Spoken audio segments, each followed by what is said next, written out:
আসসালামু আলাইকুম রহমতুল্লাহ। আজকে আমরা শিখব শব্দমের গণিত 1.2 অনুশীলনীর 10 নম্বর অঙ্ক এবং পর্ব নম্বর আজকে আমাদের কত 5। এই অঙ্কগুলো নির্ণয় করার জন্য আমাদের কয়েকটি জিনিস জানতে হবে। সেটা হলো দেখুন 7 গুণন 7 যদি আমরা লিখি 7 গুণন 7 তার উপরে যদি বর্গ থাকে তাহলে আমরা কি লিখতে পারি 7 লিখতে পারি। এটা কিন্তু আমরা জানি। কেন লিখতে পারি দেখুন √7 দিলাম, তার মানে 7-এর উপর স্কোয়ার, এই স্কোয়ার আর রুট কেটে যায় আমাদের কত থাকে 7 থাকে। এই জিনিসটা আমাদেরকে জানতে হবে, প্রথম কথা এটা। দ্বিতীয় কথা হলো যেহেতু বর্গমূল নির্ণয় করতে হচ্ছে, তার মানে বর্গমূল এই চিহ্ন অথবা রুট চিহ্ন যেটা বলেন না কেন সেটা যখন থাকবে তখন নিচে আমরা কোনো এই বর্গমূল চিহ্ন রাখবো না। সেটাকে ভ্যানিশ করার জন্য কি কি করতে হয় চলুন আমরা শুরু করি। ক নাম্বার অঙ্কটি কি করব, বর্গমূল নির্ণয় করব। তার মানে 6/7 এর বর্গমূল বর্গমূল চিহ্ন 6/7 আমরা লিখলাম। এখন আমাদের যেটা করতে হবে সেটা হলো এই নিচে যেটা থাকবে সেটা দিয়ে নিচে এবং উপরে গুণ করতে হবে। লব আর হরকে গুণ করতে হবে কাকে দিয়ে, নিচে যে সংখ্যাটা থাকবে। এখানে কত আছে দেখুন 7 আছে, তার মানে 7 দ্বারা নিচেকে গুণ করব এবং 6-এর সাথে আমরা কত গুণ করব 7 গুণ করব। তার মানে কি বললাম, যে নিচে যে ভদ্রলোক থাকবে তাকে দিয়েই উপরের সাথে গুণ করব, নিচের সাথে গুণ করব, লবের সাথে গুণ করব, হরের সাথে গুণ করব। তাহলে এইখানে আমাদের যেটা হবে দেখুন নিচে কিন্তু আর কিন্তু কি থাকবে না, রুট থাকছে না, মানে বর্গমূল চিহ্ন থাকছে না। আর উপরে কত হচ্ছে আমাদের 6 আর 7 গুণ করলে কত হচ্ছে আমাদের 42, আমরা 42 লিখলাম। তার মানে এখন দেখুন কেন এই 7 হলো, 7 আর 7 কোথায় গেল গুণ। এই যে 7 আর 7 গুণ দিলে 7 হলো, 7 আর 7 গুণ দিয়ে রুট আর আমরা স্কয়ার কেটে যায় আমাদের কত থাকলো 7 থাকলো। রুট আর স্কয়ার মানে হচ্ছে এই বর্গমূল, এটা চিহ্নটা কেটে যায় আমাদের কত থাকবে 7 থাকবে। সেইভাবে আমরা কি লিখেছি 7 লিখেছি।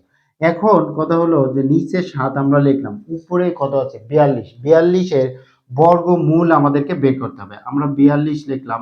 এখন 3 দশমিক স্থান পর্যন্ত, তার মানে হলো দশমিকের পর কয়টা শূন্য নিতে হবে, অবশ্যই 4 জোড়া শূন্য নিতে হবে। তার মানে হলো দেখুন দশমিকের পর যদি 3 দশমিক বলে তাহলে আমরা 4 জোড়া বানাবো। আর দশমিকের পর যদি 2 দশমিক বলে, এখানে 3 দশমিক যদি 2 দশমিক বলতো তাহলে আমরা 3 জোড়া বানাতাম। যেহেতু 3 দশমিক বলেছে তার মানে আমরা কয় জোড়া বানাবো, 4 জোড়া বানাবো।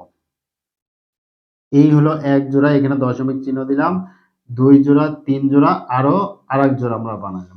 তাহলে কত হলো 4 জোড়া। এইবার আমরা বর্গমূল নির্ণয় করব। এখানে কত লিখবো দেখুন 6 লিখবো। কেন 6 লিখবো, 42 আছে, 6 আর 6 গুণ করলে কত হবে 36 আমরা লিখলাম। এখন বিয়োগ করব, বিয়োগ করলে কত থাকবে আমাদের 6 থাকবে। এবার আমরা কি করব, পরের জোড়া আমরা এখানে লিখবো, আর এখানে যেহেতু দশমিক আছে আমরা এখানে দশমিক দিয়ে দিলাম। এবার আমরা দাগ দেব। এবার 6 কে কয় দ্বারা গুণ করব, 2 দ্বারা। 6 কে 2 দ্বারা গুণ করলে কত হবে 12 হলো। এবার এখানেও যাকে বসাবো এখানেও তাকে বসাবো। এখানে কত বসাবো দেখুন, আমরা অবশ্যই এখানে কত বসাবো 4 লিখবো। এখানে কত লিখবো আমরা 4। এখন 4 আমরা লিখলাম, 4 আর 4 গুণ করলে কত হবে 16, 16 6 হাতে আমার কত 1, 4 দ্বারা 2 কে গুণ করলে 8, 8 আর 1 9, 4 হচ্ছে 4। এবার আমরা কি করব, অবশ্যই বিয়োগ করব। 10 এর থেকে 6 বাদ দিলে কত থাকবে আমাদের 4 থাকবে। নিচে আছে 9, 9 রেখে 10, 10 আর 10 মিলে গেল আমাদের হলো এখানে কত শূন্য। এখানে 4 এর একে 5, 6 থেকে 5 বাদ দিলে আমাদের কত থাকবে, অবশ্যই 1 থাকবে। এবার আমরা কি করব দেখুন পরে কি আছে, আমরা জোড়া আমরা লিখব। এবার এইখানে যেটা থাকবে তাকে আমরা 2 দ্বারা গুণ করব। 4 কে 2 দ্বারা গুণ করলে কত হবে 8, আর 6 কে 2 দ্বারা গুণ করলে কত হবে 12। এক কথায় এখানে যাকে থাকবে তাকে আমরা 2 দ্বারা গুণ করে এখানে লিখব। এবার এখানে কত লিখব, এখানে আমরা দেখতে পাচ্ছি এখানে 8 লিখতে হবে। এখানে আমরা কত লিখব 8 লিখব। 8 আর 8 গুণ করলে কত হবে 64, 4 হাতে আমার 6, 8 আর 8 64, 64 আর 6 কত আমাদের 70, 70 এর শূন্য হাতে কত 7, 8 আর 2 গুণ করলে কত হবে 8 দুগুণ 16, 16 আর কত 7 আমাদের কত 23, 23 এর 3 হাতে আমার 2, 8 হচ্ছে 8, 8 আর কত আমাদের 2, তাহলে কত হবে 10। এবার আমরা বিয়োগ করব, এখানে কত থাকলো 6, এখানে কত থাকবে 9, আর এখানে 3 আর 1 4 আমাদের মিলে গেল, আর কিছু যাচ্ছে না। এবার আমরা পরের জোড়া আমরা লিখব, পরের জোড়া কত আছে আমাদের 0 লিখে নিলাম।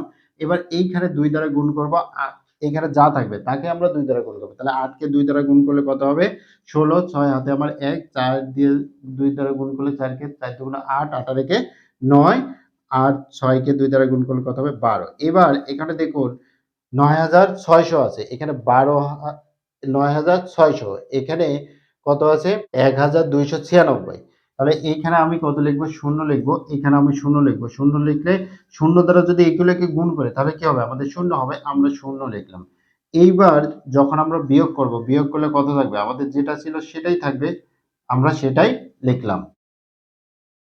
এইবার এইখানে যেটা থাকবে সেটাই কিন্তু আমরা ২ দ্বারা গুণ করব। এটাকে ২ শূন্যকে ২ দ্বারা গুণ করলে কত হবে? ০, ৮ কে ২ দ্বারা গুণ করলে হবে ১৬। তার মানে এটাই আমাদের হবে।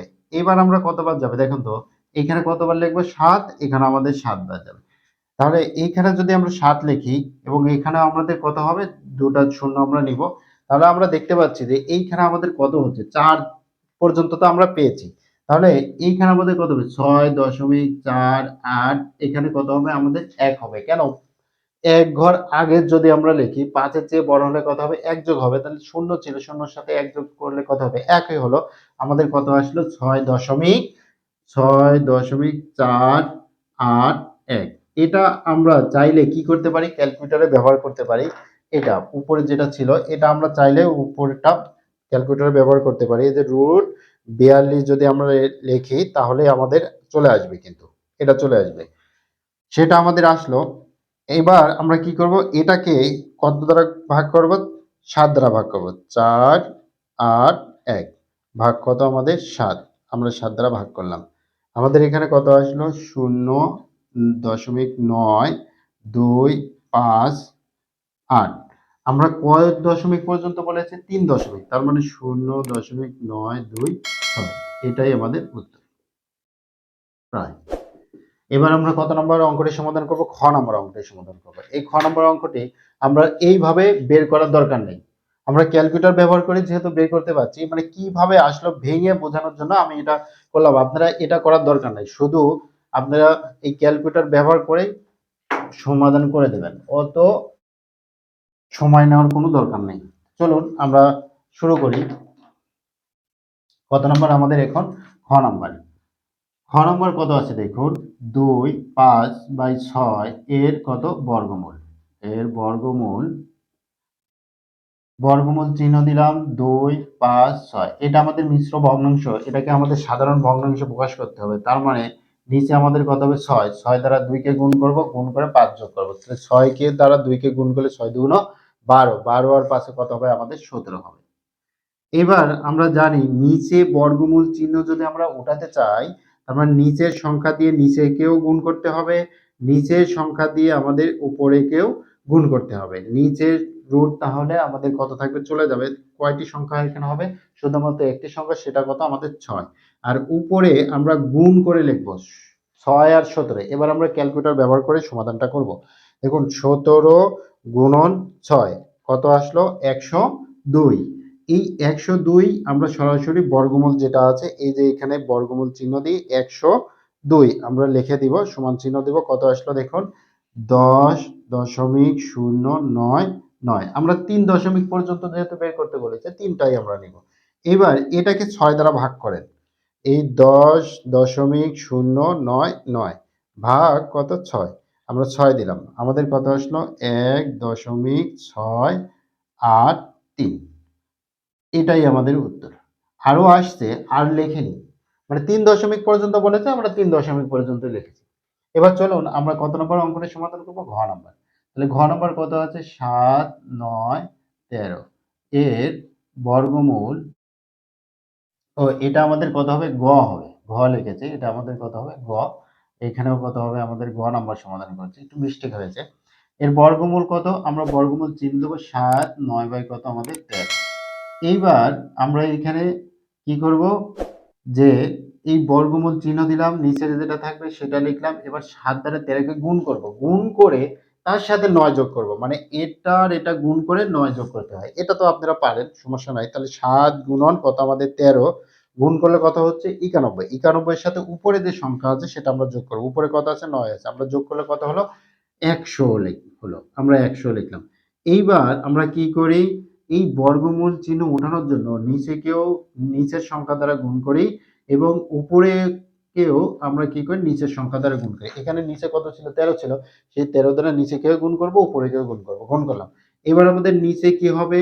শুধু 13 হবে, বর্গমূল চিহ্ন থাকবে না। উপরে 100 আর 13 গুণ করলে কত হবে? 1300 হবে। 1300 হলো। এইবার আমরা কি করব? এইখানে বর্গমূল চিহ্ন আমাদের কিন্তু থাকবেই। আর নিচে আমাদের কত হবে? 13। এবার এই 1300 এর বর্গমূল যেটা হবে সেটা আমরা কিভাবে বের করব? এখানে বর্গমূল চিহ্ন আছে, আমরা লিখব। তারপরে আমরা 1300 সুন্দর করে আমরা উঠাবো। 13 দুইটা শূন্য। তারপরে সমান চিহ্ন দেব। দেওয়ার পরে আমরা কি করব? 3টা দশমিকের পরে আমরা কয়টা সংখ্যা নেব? 3টা। এখানে কত আছে? 36 দশমিক কত 055 আরেকটা কত আমাদের 5 এই পর্যন্ত। আমরা এখানে কয়টা লিখেছি দেখুন? 4টা লিখেছি। আমরা 4টা লিখব না, 3টাই লিখব। এবার আমরা 13 দ্বারা ভাগ করব। এই হলো 36.055 3টা হলো। ভাগ আমাদের কত? ভাগ আমাদের 13।